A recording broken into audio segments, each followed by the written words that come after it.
how's our little Summer Love, playing in her enclosure. She runs around, she's active, she's confident, she's agile and nimble, and lovely little lioness, growing up well and healthily, but on her own. And the time has come now to start building her new enclosure. We started it next to Odin, and yeah, the big plan is for her to move in next to him and start bonding over the next year or so.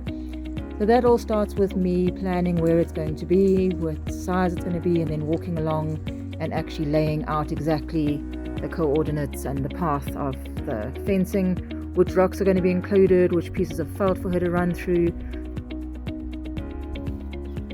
Alright, one day there's going to be a lion lying on this rock here, I believe. This is how I plan the enclosure, so just think about where the lions would be. Like now, right now it's a little bit breezy and I'm tucked away in such a nice little nook on this rock, out of the wind. And there'll be a lion lying on that rock.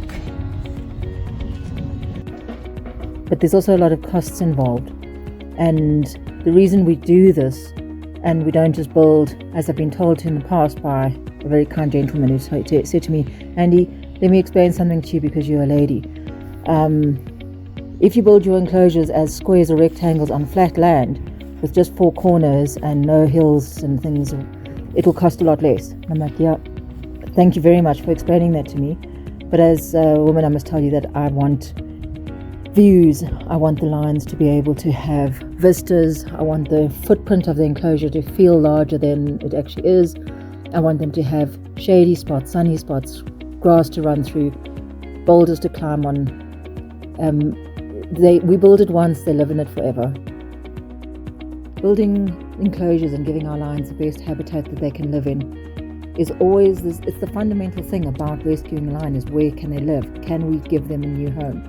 And so anytime we ever ask to take in another rescue, the first question is always, how do we afford to build them an enclosure? There's feeding and medicines and all those things as well, but the fundamental thing about being able to take in another rescue is the fencing, building an enclosure.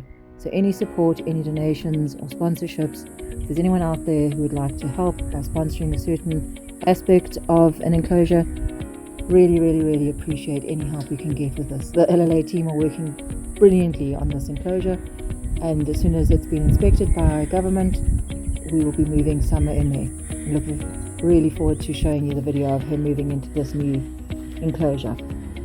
We'd like to thank Big Cat Collection for sponsoring the water hole.